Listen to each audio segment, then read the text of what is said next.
Saudações, senhores e senhoras, alunos e alunas. Este é o sexto capítulo do nosso curso de Cálculo 1, do nosso livro-vídeo de Cálculo 1, onde a gente está tratando sobre o assunto muito importante que é limites.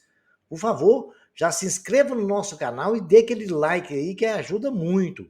Também clique no sininho para receber notificação e tenham bons estudos. A gente vai tratar agora do teorema do confronto. É um teorema que tem um apelido chamado teorema sanduíche. O que quer dizer isso? Quando a gente não pode ou não pudermos obter o limite diretamente, talvez possamos obtê-lo indiretamente com um teorema chamado teorema do confronto. Tem um apelido de teorema do sanduíche. O teorema se refere a uma função f cujos valores são limitados entre os valores entre duas ou outras funções. Vamos chamar de g e h de x. Imagina, os senhores, nós temos ali o eixo das abscissas e o eixo das ordenadas, x e y. Ali nós temos a função g de x, de azul marinho, uma função f de x de laranja e a função f de h de x, de azul turquesa. Muito bem. O que eu quero que os senhores compreendam? Imagina a gente tendo três funções. Aquela função laranja, ela vai tentar passar por cima da função azul turquesa ou então voltar para baixo da ação, a função g de x, que é amarinho, e ela não vai conseguir passar nem para cima nem para baixo, ela vai ficar sempre no meio, como se fosse um sanduíche. O que a gente pode imaginar é isso aí. Nós temos três funções, uma está no meio, que é a laranja, uma azul marinho, outra azul turquesa, e temos uma no meio. Até aí eu acho que a compreensão dos senhores foi bacana. Agora vejamos uma situação seguinte. O valor de f de x está sempre entre o valor de g de x e h de x. Para qualquer valor de x que esteja no domínio dessas três funções. Olha lá o que eu quero dizer. O g de x tem um ponto, tem o g de x, que é o y da função g. Depois nós temos no laranja, nós temos o f de x e h de x. Mas nós temos um ponto ali um pouco interessante. Vamos observar nisso. Então, nós podemos sempre compreender essa mocinha de roupa laranja aí está nos mostrando isto que eu acabei de dizer. O valor de f de x está entre o valor de g de x e h de x. O gráfico mesmo nos mostra essa situação, onde f de x é menor do que h de x e maior do que g de x. Correto? Vocês podem ver lá que o f de x está um valor acima de g de x e valores abaixo de h de x. Tranquilo? Isso, vamos sempre pensando dessa forma. Agora vamos imaginar uma situação aqui agora. Esses pontos aí vão tender, quanto mais a gente aproximar de um ponto, a tendência é haver uma aproximação. Vamos chamar aquele ponto ali no eixo X de C. Muito bem. A coordenada de C vai dar uma coordenada y, a abscissa C, vai dar uma coordenada y, vamos chamar de L, onde f de x a gente vai chamar de L. É o limite. Suponha-se que g de x, né, esteja naquele intervalo que nós estudamos, menor que h de x e maior que g de f de x, sempre maior que g de x e menor que h de x, para qualquer valor de x, no intervalo contendo C, exceto para x igual a C. Porque a gente sabe, o valor igual a C não nos interessa, porque quando a gente está estudando limite, a gente estuda a aproximação, tanto pela direita como pela esquerda. Então, isso aí está tranquilo, né? Então, nós podemos dizer que o limite de g de x tendendo para um ponto C é igual ao limite de h de x também tendendo para C, que é igual a um L. Está ali no gráfico nos mostrando. Tranquilo? Aí vocês estão sentindo já aquela sensação de sanduíche, né? Que o teorema dos confrontos nos leva a imaginar. Agora vamos analisar as situações tanto para h de x e para g de x. O que acontece com ele em relação ao f de x? nessa discussão que nós acabamos de chegar. Olha aí. No primeiro gráfico, no gráfico que está em cima da minha cabeça aí, o que está à esquerda de vocês, da tela, nós podemos observar, a setinha está nos mostrando, se você vê um ponto lá qualquer, o primeiro ponto que tem ali tendendo para ser pela esquerda. Nós, cada vez que aproxima de C, vai se aproximando de L. Olha lá, vai aproximando de L. Correto? Já no G de X. Nós estamos trabalhando com H de X, tá? H de X. O G de X está na outra tela. Então, vou lá, o ponto lá chegou lá no H de X lá, de azul claro. Tá vendo? Ele foi aproximando de L. Pela esquerda, foi aproximando de L. Quanto mais próximo de C, mais aproxima de L. E pela direita acontece a mesma coisa. Quando a gente aproxima pela direita, se vocês observarem na seta, cada ponto que vocês observaram, pega o último ponto aí e vai observando o anterior, o outro anterior, cada vez vai se aproximando de C, tanto pela direita, cada vez que se aproxima de C, o nosso H de X está aproximando de L, ok? Aí é tranquilo. O mesmo acontece com o G de X lá no gráfico que está à nossa direita. Se vocês observarem também, cada ponto daquela função de G de X, quanto mais se aproxima pela direita de C, ele vai chegando, o nosso G de X vai se aproximando de L também. E pela direita também acontece a mesma coisa. Notado essa questão, notada essa situação, a gente pode então já definir o nosso teorema do confronto, ou seja, o nosso teorema sanduíche. Suponha-se que f de x seja maior que g de x e menor que h de x para qualquer x em um intervalo aberto, contendo c, um ponto, exceto x igual a c, que não nos interessa. Suponha-se que o limite de g tendendo para c seja igual ao limite de h de x tendendo para c também, que é igual a L, como está ali no gráfico. Então, vamos entender o que acontece com f de x. Quanto mais se aproxima de C à esquerda ou pela direita, também f de x se aproxima de L. F de x nunca vai conseguir passar de h de x ou ficar abaixo de g de x. Ele vai ficar sempre no meio, menor que h de x e maior que g de x. Esse é que é o nosso teorema. E na prática, a gente vai ver isso com bastante delicadeza e cuidado. Ok, senhores? Vamos caminhar, então, no nosso entendimento. Já entendemos o que é o teorema, que se h de x e g de x tende para um ponto, f de x também tende no seu limite, quando o limite de x tende para c. Vejamos um exemplo.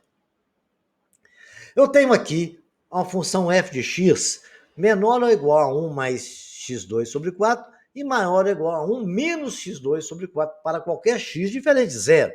Porque ali não nos interessa x igual a zero. Então, o limite de f de x eu quero saber. Então, como é que eu calculo? Eu vou calcular, então, o limite de 1 menos x2 sobre 4, que é o h de x, quando ele tende para zero. Quanto que deu? Deu a gente substituindo ali, que a gente pode substituir, porque é uma equação do segundo grau, e está ali. Vai ser igual a 1 menos 0 ao quadrado sobre 4, que vai dar a 1 menos 0, que é igual a 1. O outro limite de 1 mais x2 sobre 4. Então, vai ser 1 mais x2 sobre 4 é o limite de 1 mais x2 sobre 4, com x tendendo para 0, que vai ser igual a 1 mais 0 sobre 4, que é igual a 1 mais 0, que é igual a 1. Então, pelo nosso teorema do confronto, a gente pode dizer também que o limite da função f de x com x tendendo para 0 também vai ser igual a 1. Quanto mais se aproxima de 0 pela esquerda ou pela direita, h de x, g de x e f de x se aproxima de 1. Vejam, senhores, aí o gráfico que está aí. A primeira função é uma equação do segundo grau, né? É o h de x, que é o que está positivo, com a concavidade voltada para cima, porque o nosso a é positivo. A g de x é uma função com a concavidade voltada para baixo, porque o nosso a é negativo. Então, aí nós temos a função f de x, que é uma função qualquer que eu não sei, Só que todos eles tendem para 1. Então, isso coincide ali num ponto de encontro, num ponto sanduíche, dizemos assim, que é o ponto de confronto, né? Chamado o limite de f de x também igual a 1. É o limite das três que são sempre iguais. Muito bem, vejamos mais um exemplo interessante. Nós temos aqui o limite de x ao quadrado, com x tendendo para zero, né? De x2, que multiplica seno de 1 sobre x. Muito bem. Pela teoria, nós podemos dizer que a gente pode separar esses limites, né? É o limite de x ao quadrado, tendendo para zero, que multiplica o limite de seno de 1 sobre x, tendendo para zero. O limite da primeira função, da zero ao quadrado, é igual a zero. Agora, o limite de seno sobre 1 sobre seno de 1 sobre x, ele não existe 1 sobre zero. Então, temos que lembrar, agora então, a gente vai ter que resolver isso pelo nosso teorema do confronto. E como é que a gente faz? Vamos lembrar de uma coisa, seno de 1 sobre x está sempre menor, está sempre no intervalo de 1 menos 1, ou seja, menor, que ele vai ter um valor, seno de 1 sobre x vai ser só um valor. Né? Quando é zero é que não tem existe, mas pode existir um outro valor. E a gente sabe que o seno de qualquer x, de qualquer valor, vai estar entre menos 1 e 1. Que a gente tem o conhecimento da trigonometria, nós aprendemos isso. Então, nós podemos dizer que 1 sobre x é menor ou igual a 1, ou menor ou igual a menos 1. Menor ou igual a 1 ou maior que menos 1. É o intervalo que está ali. Menos 1 menor ou igual a seno de 1 sobre x. Então, seno de 1 sobre x vai ser maior que menos 1 ou menor que 1. Muito bem, diante dessa informação, eu coloquei ali, eu vou pegar essa função, essa teoria que nós temos do seno de 1 sobre x e multiplicar tudo pela outra função, que é o x2. E assim eu fiz. Ficou menos x sobre 2, que é menos 1 sobre x sobre 2. No meio, multipliquei também, que é x ao quadrado, seno de 1 sobre x, e o 1 multiplicado por x ao quadrado, ficou x ao quadrado também. Feito isso, agora, senhores, eu tenho as minhas três funções dentro de um intervalo.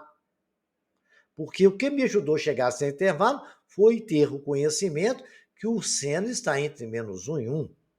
E multipliquei pelo x2. Porque era outra função também que eu tinha, né? Muito bem. Aí vamos ver agora o que a gente vai fazer. Eu tenho f de x, g de x e h de x. Vou calcular o limite de f de x e de h de x. E o limite de h de x, quando x ao quadrado, positivo, vai dar zero ao quadrado, que é igual a zero. O limite de x ao quadrado, quando é menos x ao quadrado, também vai dar menos zero ao quadrado, que é igual a zero. De acordo com o teorema do confronto, eu posso dizer que o limite de f de x, quando x tende para zero, também é igual a zero. Está vendo como é que o teorema dos confrontos nos possibilitou resolver um limite que era considerado que não existe, que não era difícil, que não existia a possibilidade de calcular? O teorema dos confrontos nos deu essa condição. Vejamos mais um exemplo. Eu tenho uma função que está entre o intervalo de menos 1 sobre x ao quadrado menos 2 e menos 1 sobre x. Eu quero que você calcule o limite de f de x sobre 2 com x tendendo para 2. Então, está ali a função, né? Eu vou fazer o seguinte, então.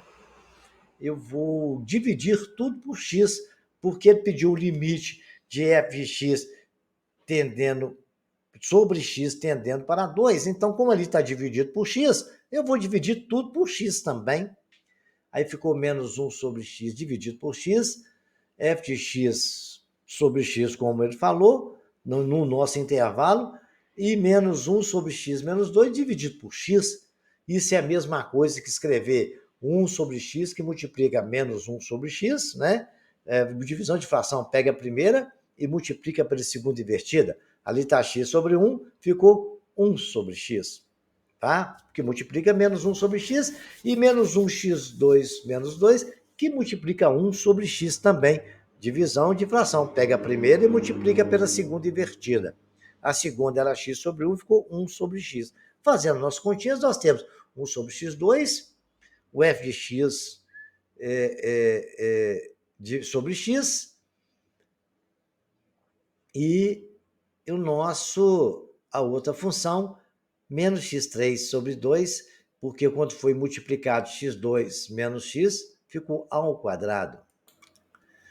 Então, feito isso, agora a gente vai calcular, vamos chamar de g de x, h de x, calcular o limite dessas duas funções, colocando o limite de x tendendo para 2 de 1 sobre x2, vai ser 1 menos 1 sobre 2 ao quadrado, que é igual a menos 1 quarto. Limite de x tendendo ao quadrado, tendendo para 2, menos 1 sobre x3 menos 2, substituindo ali, vai ficar 1 sobre 3 ao cubo menos 2 vezes 2, que também vai dar menos 1 quarto.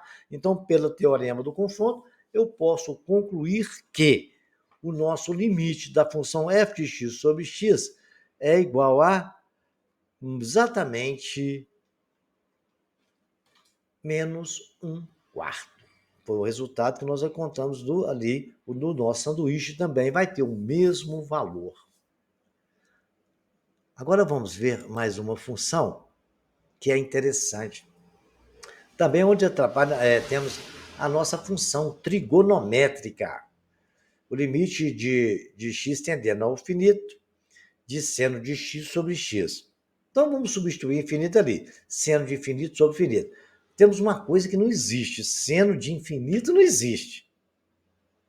Porque o valor de seno também está entre menos 1 e 1, né? Então não vai existir no infinito. Então nós vamos aplicar o teorema do confronto, né? E sabendo que seno de x está entre o intervalo de menos 1 e 1, correto? E não é seno sobre x, então nós vamos multiplicar tudo por 1 sobre x. Multiplicando menos 1 por 1 sobre x, vai ficar menos 1 sobre x. Vezes seno sobre x, entra o intervalo de 1 sobre x. Muito bem. Multipliquei tudo por 1 sobre x. Tranquilo? Aí, o que aconteceu? Tem o g de x, o f de x e o h de x. Então, nós temos o limite de x tendendo para o infinito, que é igual a menos 1 sobre x, que é igual a menos 1 sobre infinito. Um número muito pequeno dividido por uma coisa muito grande vai dar uma coisa um infinito, vai tender sempre para zero, né? Um número muito pequeno dividido por uma coisa zero está sempre aproximando de zero, vai dar zero. E temos também 1 dividido por o infinito. O número 1 dividido por um número muito grande também vai tender igual a zero. Conclusão, o nosso limite de f de x quando x tende para infinito é igual a zero. Senhores, repitam todos esses exercícios, vejam bem essas explicações, porque os senhores acabaram de aprender mais um método de como resolver limite quando a gente encontra alguma interferência que nos impeça de resolver. Espero que tenham aprendido e até o próximo capítulo.